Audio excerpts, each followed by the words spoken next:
nosotros no aceptaremos la exclusión de nuestro pueblo de ese derecho.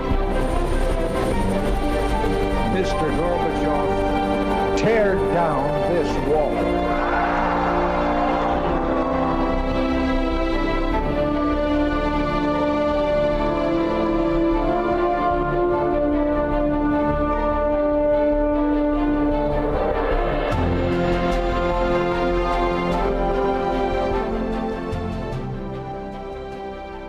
Muy buenas noches, señoras, caballeros, bienvenidos a Tiempos Modernos. Seguro que usted, por supuesto, ha oído hablar de Simón Bolívar. Seguro que además hoy en las noticias todos los días le hablan de revoluciones bolivarianas, porque he aquí que 200 años después aquella figura de la emancipación hispanoamericana se ha convertido en referente de nuevos regímenes. Y no cabe duda de que Simón Bolívar fue un gran hombre. Lo que pasa es que a veces los grandes hombres son también grandes carniceros. Y eso es lo que le ocurrió precisamente a Simón Bolívar. ¿No le han contado nunca esta historia? Bueno, nosotros hoy lo vamos a hacer. Simón Bolívar se ha convertido en una referencia casi religiosa. Hay incluso regímenes políticos que se llaman a sí mismos bolivarianos. El régimen venezolano ha hecho de él un semidios. Pero, ¿quién era realmente Bolívar? ¿Era el héroe sin mancha que vende hoy la propaganda bolivariana? La verdad es que no. Al revés, la carrera de Bolívar está cubierta de sangre. Situémonos. A partir de 1808, cuando Napoleón invade España, los virreinatos españoles de América se sublevan primero contra el francés, enseguida proclaman su propia independencia. No fue una guerra de jóvenes naciones oprimidas contra un viejo imperio invasor, fue más bien una guerra civil entre los partidarios de la independencia y los partidarios de la corona, los realistas.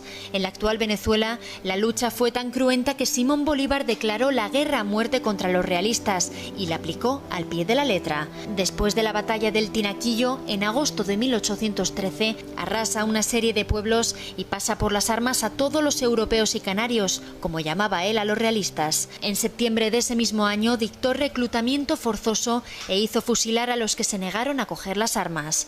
Acto seguido, hizo fusilar a 69 españoles sin fórmula de juicio. En diciembre de 1813, derrota al menguado ejército realista en Acarigua y ordena asesinar a 600 prisioneros. El 8 de febrero de 1814 la emprende contra los prisioneros españoles de Caracas, Valencia y La Guaira, alrededor de 1.200 civiles, comerciantes en su mayoría, y ordena que inmediatamente se pase por las armas a todos los españoles presos entre esas bóvedas y en el hospital, sin excepción alguna. Como escaseaba la pólvora, se resolvió matarlos a golpes de sable y de pica, y se los remataba aplastándoles la cabeza con grandes piedras.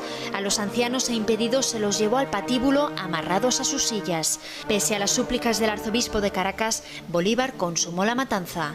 El último parte de la carnicería informa de que también se ejecutó a los que se hallaban enfermos en el hospital.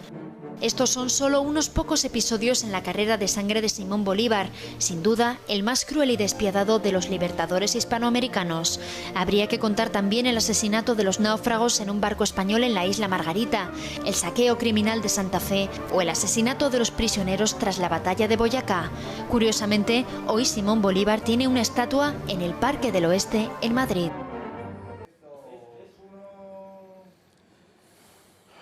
Paul Victoria, muy buenas noches. Buenas Bienvenido noches. a Tiempos Modernos, que te estrenas hoy aquí en este programa con una figura que tú evidentemente conoces bien porque tú eres colombiano y en Colombia, bueno, no tiene que decir ¿cómo decir? La exageración litúrgica que en Venezuela, pero Bolívar es uno de los grandes fundadores de la nación. Es prácticamente la misma, salvo que sin los discursos repetidos de un dictador como Chávez, pero el resto es lo mismo, ¿no? Desde que nacen los niños se les inculca la idea de esa patria a la que salvó Bolívar y que liberó de la esclavitud, de la opresión, y por tanto todos los niños se crían con el falso mito de Bolívar como un semidios, ¿no? Y cosa muy alejada de la realidad. Vamos a empezar por el principio, 1808, nosotros estamos peor que nunca, incluso peor que hoy, que ya es decir, los virreinatos en Hispanoamérica empiezan a levantarse, unos contra el francés, otros contra el rey de España, y por medio aparece, entre otras cosas, la mano inglesa, que en el caso de Bolívar es particularmente importante. Es particularmente importante la mano inglesa porque Bolívar intenta aliarse con Inglaterra al principio, le ofrece Nicaragua y Panamá, y a cambio de 30.000 fusiles, 20 buques de guerra y 1 millón de libras esterlinas. Pero después, cuando se recrudecen las cosas, el gobierno, el antigobierno, mejor dicho, de estos revolucionarios, piensan venderle las Américas a Inglaterra y piensan jurarle fidelidad y lealtad al monarca de Gran Bretaña. Y esto está escrito en cartas y bien documentado, donde se le dicen que cuándo lo hacen, ¿no? Para ser protegidos, literalmente dice, bajo la augusta sombra del monarca británico y bajo la poderosa protección de Gran Bretaña. Claro, florilegios nunca les han faltado. Hay que recordar que de lo que estamos hablando, y esto es muy importante señalarlo para que se entienda, es en la práctica de una guerra civil. Es decir, el movimiento de las emancipaciones rompe los virreinatos entre una población autóctona que quiere seguir siendo española y otra población autóctona que no quiere seguir siendo española. ¿Es esto? Sí, yo nunca uso el término guerra de independencia, porque una guerra de independencia es cuando hay un invasor extranjero y uno quiere librarse de ese invasor extranjero, como era el caso de España frente a Napoleón. En este caso no, porque era la misma familia. No se podría decir que los españoles eran foráneos invadiendo Colombia porque Colombia no existía. O sea, fue fundada por España, mejor dicho, el Virreinato de la Nueva Granada, y era todo parte, provincias de la misma nación española, ¿no? Del mismo... De ambos hemisferios, como decía la Constitución. Exactamente, de Cádiz. la España allende el mar y la España ibérica. Entonces, lo que ocurre es una guerra fratricida, una guerra civil, una guerra de secesión, donde además no son ni mucho menos indígenas y negros los que se levantan contra la monarquía española, ni mucho menos, sino que son los criollos, o sea, los hijos de españoles que se levantan contra sus padres. Contra sus padres y contra sus hermanos, porque buena parte de sus hermanos permanecían fieles a la corona española y les parecía una aberración lo que estos guerrilleros subversivos querían hacer. El caso de Bolívar es particularmente interesante en ese sentido porque el hecho es que el levantamiento en la Nueva Granada, que es como se llama el Virreinato del Norte, lo que es Colombia, Venezuela, etcétera, fracasa y se tiene que marchar. Y es en 1814, España aún no ha levantado cabeza, cuando declara la guerra a muerte, que se llama así, esa declaración que él firma en ese cuadro que estamos viendo ahí, y la guerra a muerte es contra su gente. Sí, contra sus hermanos. Bolívar hace una... Europeos y canarios, dice él, pero ¿qué europeo de canarios? Ayer era tu vecino. Claro. Por supuesto, cuando él llega a Caracas, 7.000 personas salen huyendo de la ciudad porque las va a asesinar, las que se quedan, otra gran parte las detiene, las arresta en las cárceles y muchos de ellos los mata después, y en suma es el 32% de la población de Caracas la que está bajo persecución. El 32%. Es un montón de gente. Imagínate. Y que huye, y además hacen fiestas donde entre los tragos y las bebidas y el alcohol, se reparten a quienes van a matar de los prisioneros. Pues yo me pido a este, yo me pido a este, yo me pido a este, como si fuera esto un juego, ¿no? Y para sacarlos de las prisiones, de los hospitales y asesinarlos sin juicio previos, ni mucho menos. Que fue es muy interesante porque esto que estás contando son testimonios de gente de la época. Por supuesto. Ingleses, algunos de ellos, por cierto. Franceses. Que lo cuentan. Ingleses, están españoles. en el libro de Pablo Victoria, La otra cara de Bolívar, editado por Planeta, pero que aquí no se ha publicado, curiosamente. No, está aquí. Es este libro, efectivamente, es una cosa interesante. Por algún motivo no se publicó en España. Bueno, el hecho es que todo eso va ocurriendo y es un auténtico baño de sangre porque España tarda mucho en reaccionar por su situación. Antes de hablar de Morillo, que es el general que llega allí enviado por España, hay que contar que allí el ejército no era un ejército colonial, era el ejército del lugar, ¿no? Efectivamente. La ausencia o la ruptura de ese ejército y el reclutamiento forzoso, so pena de fusilamiento por parte de Bolívar de los locales, le permite hacer una campaña que es un rastro de destrucción. Hasta 1.200 asesinados en 3 cárceles sucesivas, por ejemplo, que eran comerciantes. A mí me dejó estremecido el dato de que a los ancianos comerciantes que estaban en la cárcel los lleva al patíbulo amarrados a sus sillas porque no se podían mover y allí los mata. Sí, y para ahorrar balas, además, muchas veces los mataban con piedras en los cráneos aplastándolas contra el suelo. O sea, sanguinarios, los genocidios allí fueron terribles, ¿no? Pero es más, cuando Bolívar vuelve victorioso a Caracas, los primeros que se sublevan unos días después son sus propios esclavos de sus haciendas. Sí. Los esclavos dicen, no, yo vivía mejor bajo las leyes españolas que con este sinvergüenza, o sea, y se sublevan contra él.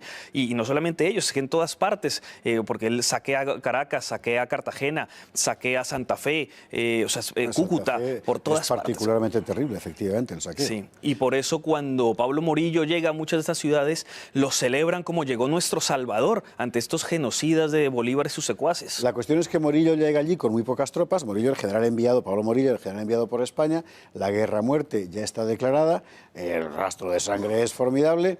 Y precisamente el sistema español de delegación de autonomía muy importante en las autoridades locales ha hecho que la insurrección se generalice, porque es justamente esa burguesía la que se ha levantado, esa burguesía a la que la corona española había dado tanta autonomía municipal, por ejemplo. Sí, y la diferencia es que Pablo Morillo llega con misericordia, perdonando a mucha gente, ofreciendo el perdón, ofreciendo la reconciliación de parte del rey de España.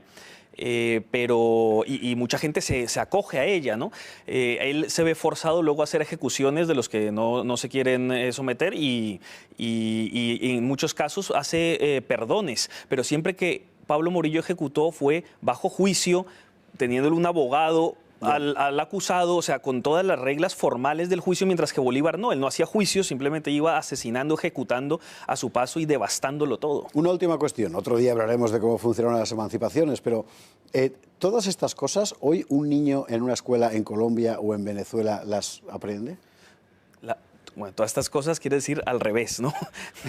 De la diosificación de Bolívar, el libertador, ¿no? Lo pintan en cuadros con los laureles. ¿Se cuenta lo que fue todo eso? ¿Perdón? ¿Se cuenta lo que fue la guerra a muerte? ¿Se cuenta lo que fue todo eso? No, esas partes las ocultan, por supuesto. Las ocultan, así como toda la ambición personal de Bolívar se le hace ver como si fuera un tipo austero, casto, moderado, justo, magnánimo, cuando era todo lo contrario. Era derrochador, dejaba hijos tirados por todas partes, dejó hijos tirados por Ecuador, Colombia, Venezuela, en España dejó hijos, en Francia, en Italia, por donde pasaba iba dejando hijos, pero es que así también fue su padre y hay que entender cómo fue esa manera en que Bolívar se gestó en esa familia que tanto por la parte paterna como materna heredó mucha crueldad y su padre era un conocido violador de mujeres. El obispo de Caracas tenía que proteger a las mujeres y muchas de ellas casadas porque se la pasaba tratando de abusar de ellas.